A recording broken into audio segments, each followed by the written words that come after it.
नमस्कार, आपके साथ मैं हूं साक्षी जोशी और बुलेटिन की शुरुआत करते हैं जम्मू कश्मीर की बड़ी खबर के साथ। यहां एक बार फिर आतंकियों और सुरक्षा बलों के बीच मुठभेड़ हुई है। पुलवामा के गुसू इलाके में हो रही इस मुठभेड़ में एक आतंकी मारा गया, जबकि सेना का एक जवान शहीद हो गया। वहीं जम्मू कश्मीर पुलिस का एक जवान भी मुठभेड़ में घायल हो गया है। इलाके में 2 से 3 आतंकियों के छिपे होने की थी खबर। दोनों ओर से फायरिंग अभी जारी है। आसिफ सुहाफ हमारे साथ जुड़ गए हैं। आसिफ, आखिर कितनी देर से ये ऑपरेशन चल रहा है? कितने आतंकियों के छिपे होने की खबर है?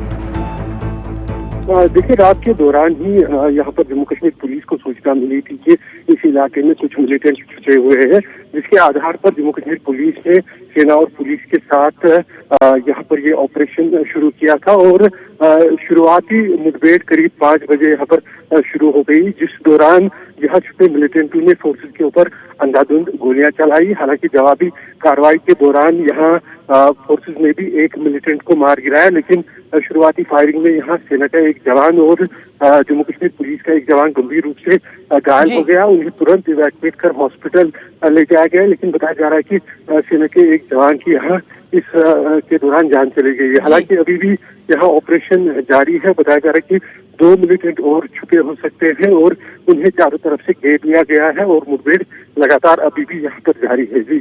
जी आसिफ, नजर बनाए रखें आप। फिलहाल शुक्रिया।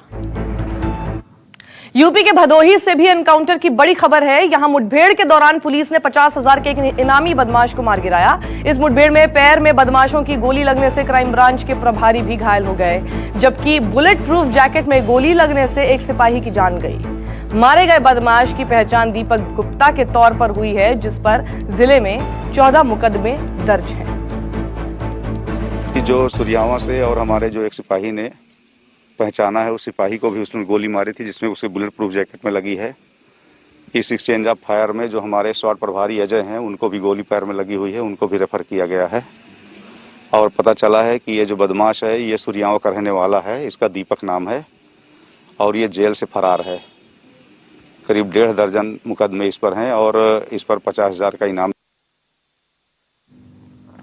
अब बात कानपुर कांड की। इस कांड को अंजाम देने वाले फरार कुख्यात अपराधी विकास दुबे का अब तक कोई सुराग नहीं मिला है। उसकी तलाश में लगातार छापेमारी जारी है। एसटीएफ के साथ पुलिस की 40 टीम विकास दुबे की तलाश में लगी हुई है। उस पर अब इनाम की राशि बढ़ाकर 2.5 लाख रुपए भी कर दी गई है। उसके नेपाल भागने की आशंका को लेकर सीमावर्ती इलाकों में पोस्टर भी लगाए गए हैं, लेकिन 8 पुलिस वालों की शहादत का जिम्मेदार विकास दुबे अभी तक पुलिस की गिरफ्त से दूर ही है।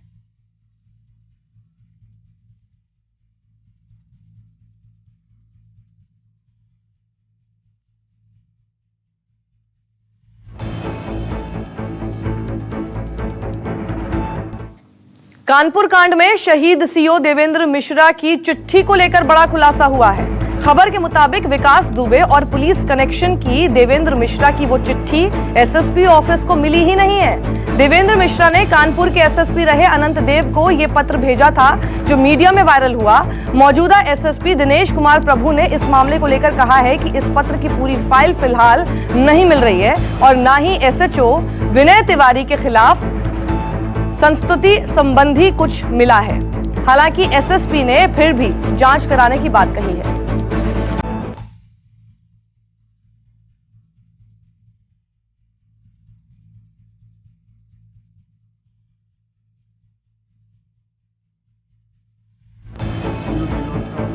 एसपी रूरल के ऑफिस एवं एसएसपी की कॉन्फिडेंशियल एवं जो क्लरिकल ऑफिस जिसमें जो दंड बाबू के ऑफिस सब में चेक कराया गया है। इनमें से रिसीविंग एवं डिस्पैच रजिस्टर, इन दोनों में ना तो इस चिट्ठी के संबंध में कोई उल्लेख है, ना तो 14 तारीख को एसओ के खिलाफ कोई अन्य रिपोर्ट रिसीव हुआ है। इस संबंध में कोई उल्लेख नहीं है, ना कोई इस संबंध में कोई फाइल यहाँ पे पाए गए हैं। फिर भी इस संबंध में और भी गहराई से हम जांच कर रहे हैं। जो भी तथ्य सामने आएगा उसके आधार पर कार्रवाई की जाएगी। और कानपुर कांड से जुड़ी शहीद सीओ देवेंद्र मिश्रा की चिट्ठी को लेकर सूत्रों के हवाले से बड़ी खबर सामने आई है। इस मामले में कानपुर के एसपीपी रहे और एसटीएफ के मौजूदा डीआईजी अनंत देव तिवारी की भूमिका की भी जांच होगी। इसकी जिम्मेदारी एडीजी कानपुर जोन को दी गई है। अपनी चिट्ठी में शहीद सीओ देवेंद्र मिश्रा ने एसएचओ विनय तिवारी की शिकायत की थी, लेकिन आरोप है कि डीआईजी ने शिकायत की अनदेखी की थी। सीबीआई जांच होनी चाहिए, मजिस्ट्रेट जांच होनी चाहिए और डिपार्टमेंट भी पूरी सपोर्ट में है और हम लोग की सपोर्ट कर रहा है। तो बस मुझे उन पे मुझे उन पे विश्वास है, ट्रस्ट है कि हाँ वो ढूंढ निकालेंगे जिसने भी ये किया है। और हमारे साथ अशोक तिवारी जुड़ गए हैं। अशोक, हर सुबह जब हम ये ब्रेकिंग न्यूज पढ़ते हैं कानपुर कांड से जुड़ी हुई, तो कोई ना कोई नई खबर इसमें सामने आती है, कोई ना कोई नया मोड़ होता है। अभी फिलहाल किस दिशा में जांच चल रही है, किसके ऊपर संदेह है, और क्या क्या खबरें ऐसी हैं जो कि कल तक कुछ और थी, आज उसने कुछ और यू टर्न ले लिया है? देखिए, दरअसल सबसे बड़ी खबर तो यही है कि शहीद सीओ की बेटी ने जो पत्र सार्वजनिक किया, वो पत्र ही एसएसपी ऑफिस में फिलहाल नहीं मिला है। कल जब उसकी बेटी ने मीडिया के सामने आके बयान दिया और उस पत्र को सार्वजनिक किया, तो उस दौरान उनकी बेटी ने कहा कि उनके पिता ने पहले ही जो संबंधित एसओ है उनके खिलाफ कार्रवाई की संस्तुति की थी, उन पर मिलीभगत का आरोप लगाया था, लेकिन तत्कालीन जो एसएसपी हैं उनको इस बाबत पत्र भी भेजा गया था। देर दोपहर बाद जो कानपुर के एसएसपी हैं उनकी तरफ से इस पूरे मामले की जांच शुरू की गई। संबंधित सीओ का ऑफिस हो, एसएसपी का डिस्पैच कार्यालय हो, उनका जो क्लरिकल स्टाफ होता है वहां पर पत्रों की जांच कराई गई, लेकिन फिलहाल उस पत्र की जानकारी किसी को नहीं मिली। तो ये अपने आप में एक बहुत बड़ा सवाल है कि अगर सीओ ने पत्र लिखा, जो शहीद सीओ उन्होंने पत्र लिखा, उन्होंने कार्रवाई की संस्तुति की, तो आखिरकार वो पत्र कहाँ गायब हो गया।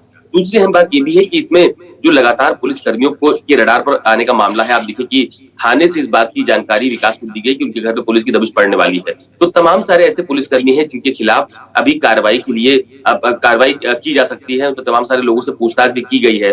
कल भी जो वहां के आईजी हैं उनकी तरफ से इस बात का बयान आया कि तमाम सारे जो पुलिसकर्मी थे उनकी भूमिका संदिग्ध मानी जा रही है। तकरीबन 60 लोग ऐसे हैं जिनसे पूछताछ की जाएगी, ये उन्होंने ऑफ द रिकॉर्ड इस बात की जानकारी दी। तो कुल मिलाकर आप देखिए कि अगर इस बात की जानकारी थाने से विकास को नहीं मिलती तो शायद इतना बड़ा घटनाक्रम सामने नहीं आता। दूसरी बात, सीओ की तरफ से अगर कई बार इस बात की संस्तुति की गई, कई बार शिकायत की गई, तो अगर तत्कालीन जो एसओ थे उनके खिलाफ अगर कोई कार्रवाई होती तो शायद इस बात की मुखबिरी थाने से ना हो पाती। तो अब लगातार अलग अलग जगहों पर, चाहे एसटीएफ की टीम हो, चाहे क्राइम ब्रांच की टीम हो या और दूसरी टीमें हो, वो जांच कर रही है, लेकिन दिन पर दिन इसमें एक नई परतें सामने आ रही है जिसका भी का सामना जो जांच टीम है उसको करना पड़ रहा है। जी अशोक, नजर बना रखे हैं आप। फिलहाल हमारे साथ जुड़ने के लिए बहुत बहुत शुक्रिया।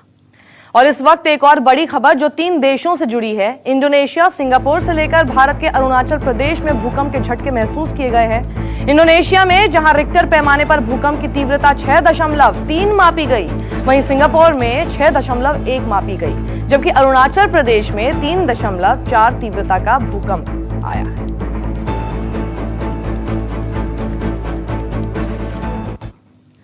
दिल्ली एम्स में एक पत्रकार की खुदकुशी के मामले में केंद्रीय स्वास्थ्य मंत्री डॉक्टर हर्षवर्धन ने 48 घंटे में जांच रिपोर्ट तलब की। उन्होंने इस मामले की जांच के लिए एक कमेटी बनाई है। एम्स ट्रॉमा सेंटर में कोरोना का इलाज करा रहे 37 साल के एक पत्रकार ने बिल्डिंग की 4थी मंजिल से कूदकर अपनी जान दे दी थी। एम्स के सूत्रों के मुताबिक इस मामले में कहीं ना कहीं लापरवाही हुई है और यही वजह है कि पत्रकार के परिवार और रिश्तेदारों ने मामले की जांच की मांग की।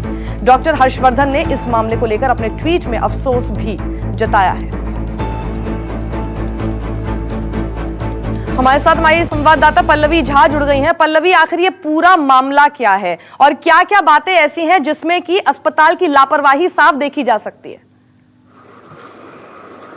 जी बिल्कुल, तो देखिए साक्षी, सबसे पहले तो मैं यहाँ बताना चाहूंगी कि जिस पत्रकार की मौत हुई है वो कोविड-19 से संक्रमित थे और उनका इलाज एम्स ट्रॉमा में चल रहा था और उससे पहले उनका ब्रेन ट्यूमर का इलाज भी हुआ था।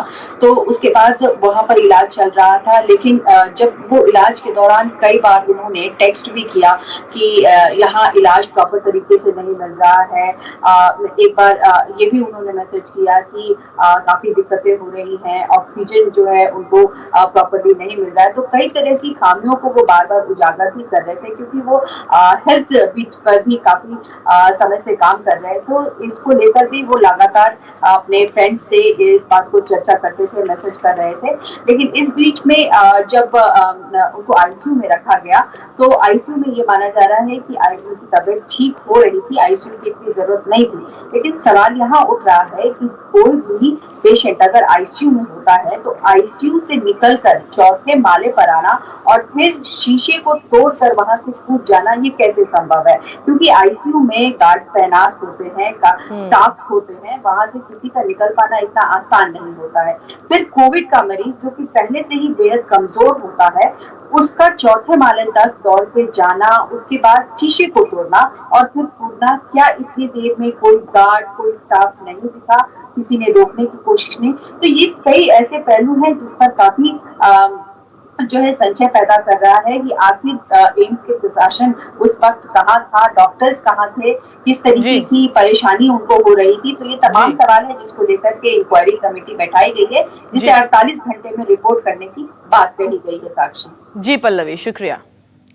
लॉकडाउन में करीब 3 महीने से बंद पड़े मुंबई के होटल और गेस्ट हाउस को सरकार ने कल यानी 8 जुलाई से खोलने की इजाजत दे दी है। हालांकि अभी रेस्टोरेंट खोलने का कोई आदेश नहीं है। महाराष्ट्र में कोरोना के मरीजों की संख्या सबसे ज्यादा है, लेकिन अर्थव्यवस्था को पटरी पर लाने के मकसद से महाराष्ट्र सरकार ने राज्य में होटल, गेस्ट हाउस और लॉन्ज को कुछ शर्तों के साथ खोलने की इजाजत दे दी है। महाराष्ट्र सरकार के आदेश के मुताबिक कंटेनमेंट जोन के बाहर होटल, गेस्ट हाउस और लॉज 33% क्षमता के साथ 8 जुलाई से खोले जा सकते हैं। होटल में आने वाले गेस्ट के पास आरोग्य सेतु ऐप होना अनिवार्य है। इंद्रजीत सिंह हमारे साथ मौजूद है। इंद्रजीत, क्या क्या गाइडलाइंस है जो कि जारी की गई हैं ताकि अगर कोई जाना चाहे होटल्स में, गेस्ट हाउस में रुकना चाहे 8 जुलाई के बाद, उसके लिए सारी जानकारी इस वक्त उसको मिल जाए?